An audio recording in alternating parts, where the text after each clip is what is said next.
We're going to be palpating the thoracic vertebrae from obviously this prone position. There are 12, and we are going to be starting at both the top and the bottom and counting up and counting down. To start, I am going to be looking towards the top, and we're going to be looking for thoracic vertebra number 1, specifically its spinous process.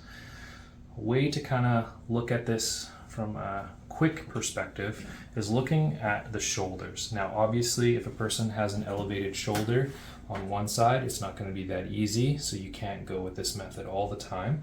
But if their shoulders look like they're fairly relaxed, try to look straight across them and go towards the middle.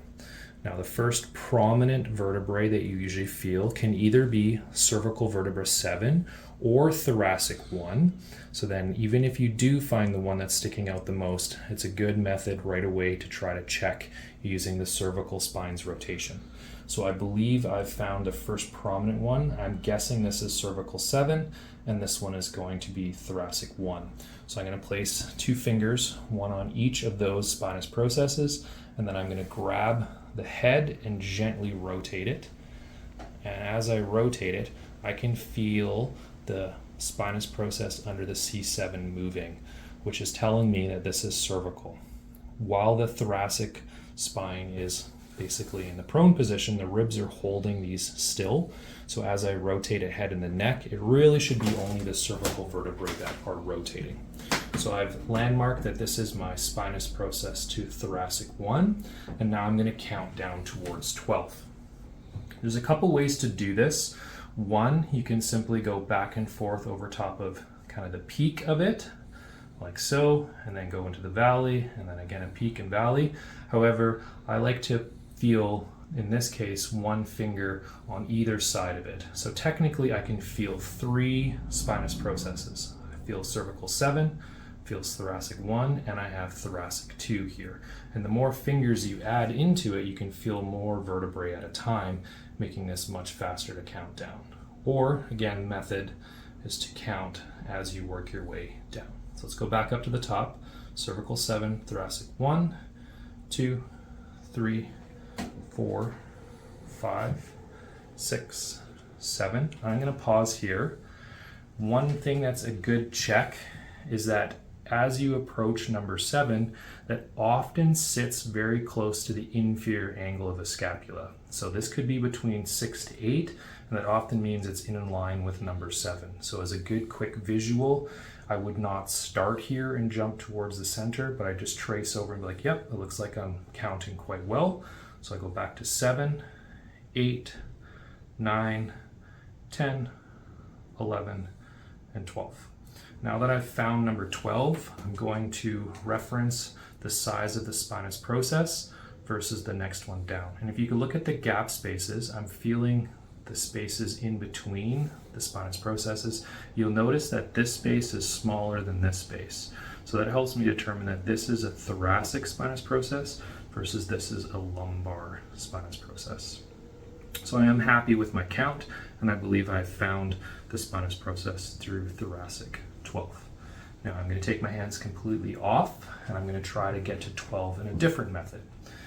So because each one of these thoracic ribs have an associated, thoracic vertebrae have an associated rib, I'm going to look for the lowest rib. So a place to look is going to be, first of all, by trying to identify the top of the iliac crest, which is fairly easy on most people.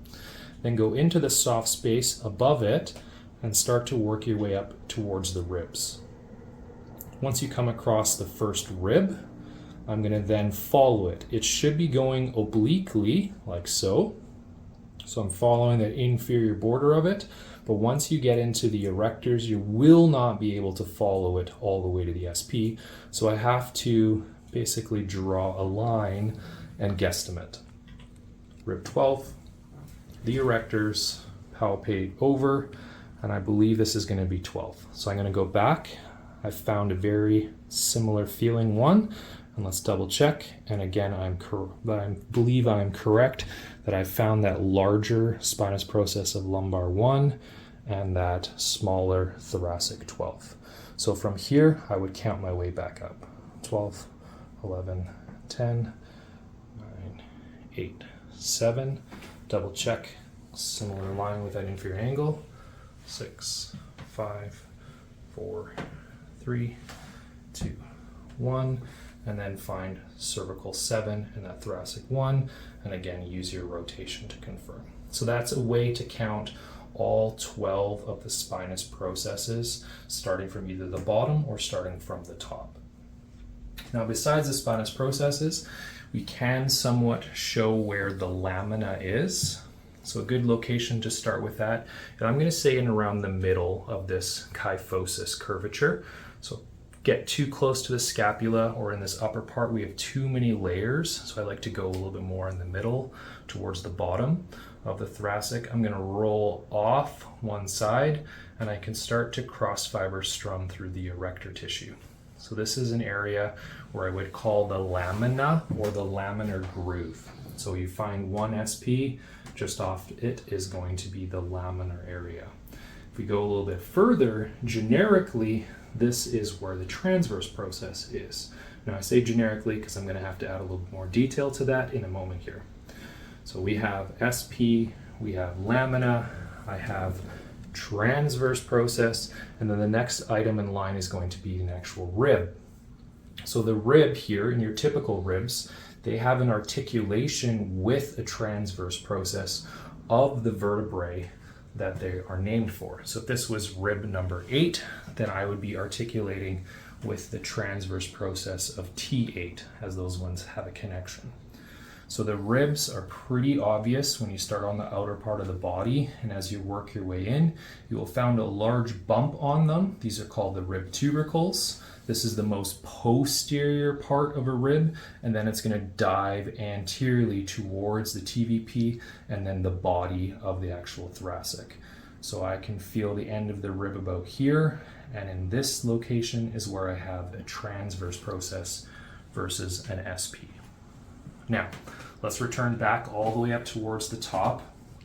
So what we have to remember is that the spinous processes of a thoracic vertebrae actually stick inferior versus their transverse process. So my finger is trying to represent an SP versus this finger is the width of the vertebrae. So they don't stick straight out, they actually hang down. And depending on which segment you're at, there's a kind of a general rule. So we call it the rule of 3. So I'm going to go back to thoracic 1.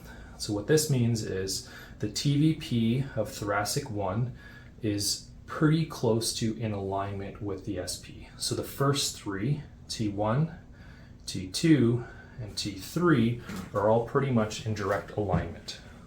However, 4, 5, and 6, the next 3, the spinous process is down half a vertebrae. So let's call this one number 6. This is number 5. The TVP is not directly over from 6. It's actually between the spinous process of 5 and 6 laterally. So it's a half level up from the spinous process. So 1, 2, 3 in alignment, 4, 5, 6. The transverse process is half a vertebral level up. Now we get into 7, 8, and 9, and it's a full level. So if I have number 9 here, spinous process, to find its TVP, I would go up to the SP of 8 and then lateral towards the transverse process. So it's one full vertebral level spinous process below its TVP. So we have 1, 2, 3, 4, 5, 6, 7, 8, 9. Then you have number 10 and number 11 go back to being a half, and number 12 again is directly in a line. So that's essentially what the rules of 3 are. So as you're looking for a specific spinous process and its matching TVP, you do need to remember that rule. Otherwise, if you find an SP and go straight lateral to it, you could actually be on the vertebrae above it or below it if you're not paying attention to this rule. So again, spinous process, lamina, and transverse process. That's really all that we can feel of these 12 thoracic vertebrae. And that's going to conclude our palpation of the thoracic vertebrae.